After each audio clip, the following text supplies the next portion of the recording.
故郷から見える星は少し違います。島を出て3年ぐらいか。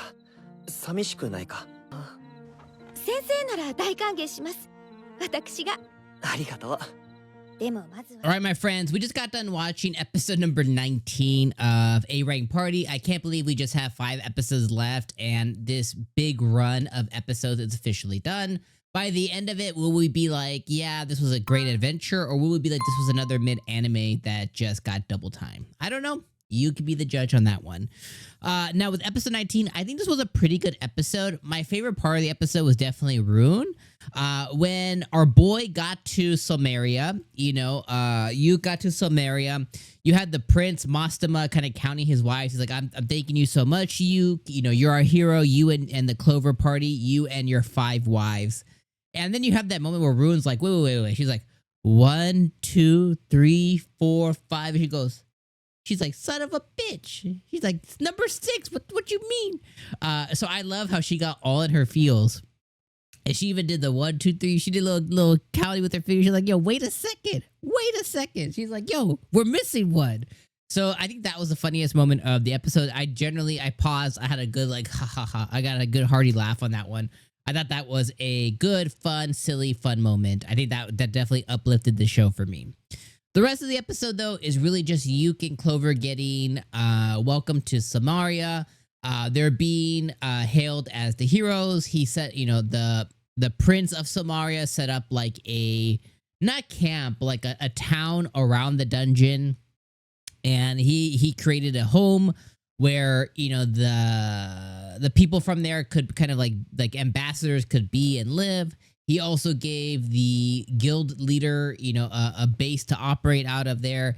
Basically, he hooked them all up for this stuff. And outside of that, this rest of the episode is really just a setup episode for what's going to come next. Now, I will say that 𝐜𝐻IT hit the fan pretty quickly here, because by the end of the episode, we were dealing with a stampede, basically like a big horde of a multitude of different monsters coming out of the dungeon, just like basically something that really shouldn't happening.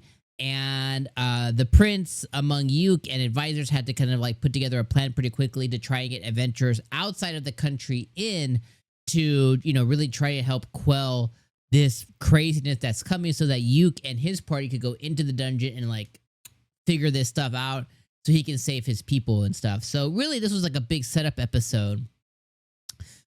Also, Yuke's curse by Persephone keeps kind of going off, basically hinting like, hey, there's something big happening here. So I'm hoping that maybe Lady Persephone will get kind of moved back into the story once again, because I still think that she's the most interesting question mark character that the show has produced yet. Outside of that, though, I'm trying to think if there's anything else that happened. Silk and Yuke shared kind of like a moment a little bit, again. What I've been told is based on the manga or light novel that Yuke actually ends up having a lot of relations. So that question mark of, is he romantically involved, or will he get romantically involved with Rain, Silk, Marina, any of them? The anime wants that answer to be no, that he's just Mr. Virgin Boy who doesn't do anything. But what you guys have told me in the comments section, I haven't watched him, I haven't read it myself, but what you guys have told me in the comment section is that no, in the books, he actually does have romantic relations with the girl. So that big question mark that the anime has really harped on in producing, which is like, okay, it doesn't make sense that all the girls want Yuke and Yuke is just this like allergic virgin boy. No, that's not the case. He actually has romantic relations, and you can let your mind wander however you want with all the girls, in order, at some point.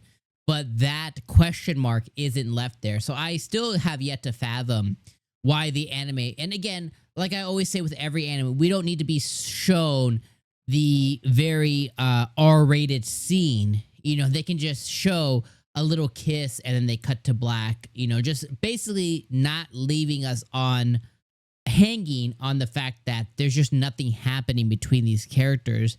That's so much more fulfilling as a viewer, be like, okay, they're loving each other and they're telling each other these feelings, but then nothing happens. Like they high five each other and they go to bed. Like that just doesn't make sense. So I think it's more tasteful when they have like, okay, they grab a hand, maybe they kiss, like just a little peck on the lips, and then it cuts to black. That's enough for us to be like, okay, yeah, we could tell there's something happening there. We don't need to get in the nitty gritty. We don't need to be shown everything. Just, a nice little tasteful nod, which a lot of animes do get right, but 90% are like this and they just get it wrong. And for whatever reason, this studio specifically, which is Bandai, has just chosen to, even though there's heavy romance themes, they just want to be like, no, doesn't exist here. So that continues to be a sticking point. So this episode is like I'll say this episode is like a 7 out of 10.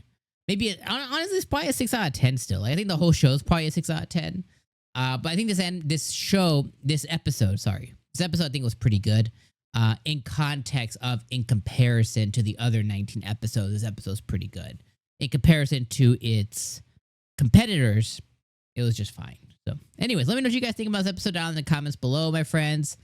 We didn't get a whole lot of Rain this episode. Rain's the best girl in the show, but we did get some Silk action, I guess, a little bit. So whatever we got, I guess we can just be satisfied with that. But anyways, I'll see you guys next week, my friends. You guys have a good rest of your weekend, and I'll see you then for episode 20. Peace.